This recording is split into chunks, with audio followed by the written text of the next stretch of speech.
السلام علیکم سامعین، آج ہم اپنے ننھے منھے دوستوں کے لیے ایک کہانی لے کر آئے ہیں جس کا عنوان ہے جیسی کرنی ویسی بھرنی۔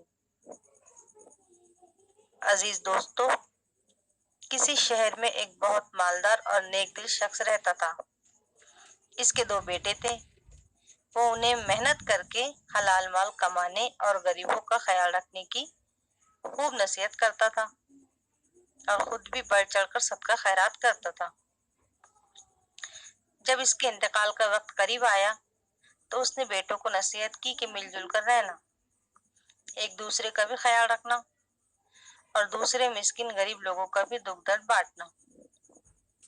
اس کی آنکھ بند ہوتے ہی یعنی انتقال کے بعد اس کے بڑے لڑکے نے چھوٹے بھائی سے اپنا رویہ بدل لیا اور دوسرے غریبوں کے ساتھ تو کیا حسن سلوک کرتا، اپنے ہی سگے بھائی کو ظلم و ستم کا نشانہ بنانے لگا۔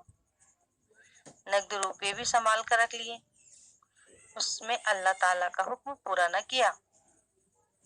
بچوں، آپ کو کچھ معلوم بھی ہے؟ اللہ تعالیٰ نے انتقال کر جانے والے شخص کے مال کے بارے میں بھی احکام دیے ہیں۔ جی ہاں،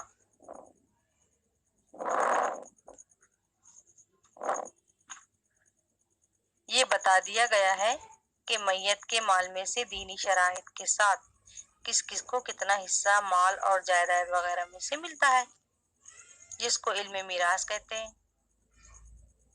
اس مرحوم نیک شخص کا باغ بھی تھا۔ اس میں پھلوں سے لدے ہوئے درخت بھی تھے۔ دودھ دینے والی گائے اس کے یہاں پلی ہوئی تھی اور دیگر کپڑوں اور استعمال والے سامان کے ساتھ ایک قیمتی کمبل بھی تھا۔ بچوں، اس ظالم اور نادان لڑکے نے سب کچھ تو مکمل طور پر اپنے قبضے میں لے لیا۔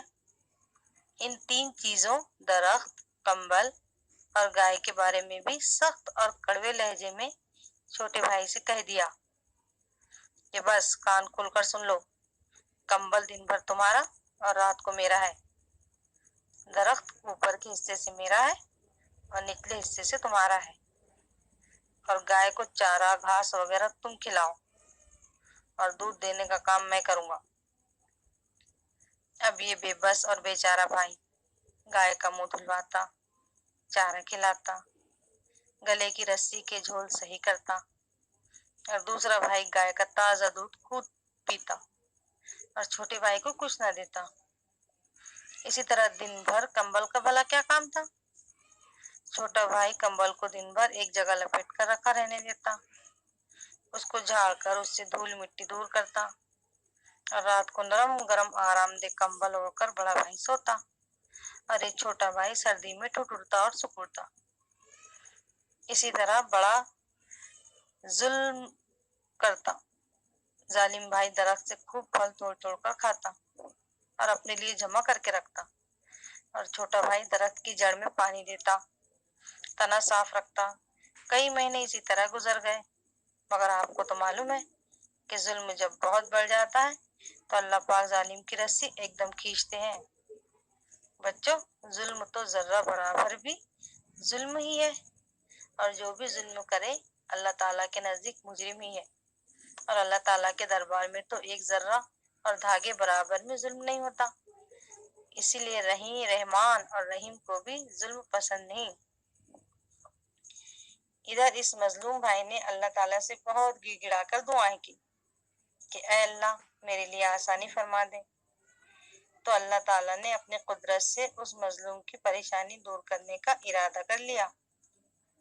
دنیا میں اس کی صورت یوں ظاہر ہوئی کہ ایک نیک دل بوڑھے میاں اس مظلوم بھائی کو مل گئے اور اس کی پریشانی کی ساری وجہ سن کر اس کو کچھ مشورہ دیا کہ صبر کرو اور تکلیف کے بعد ضرور راحت ملتی ہے۔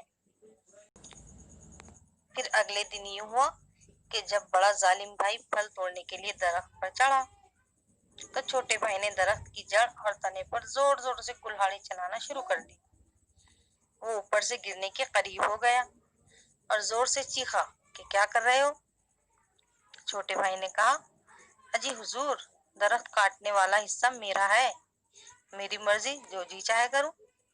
اب تو وہ بے بس ہو گیا، پھل توڑنے مشکل ہو گئے تو چیخ کر بولا،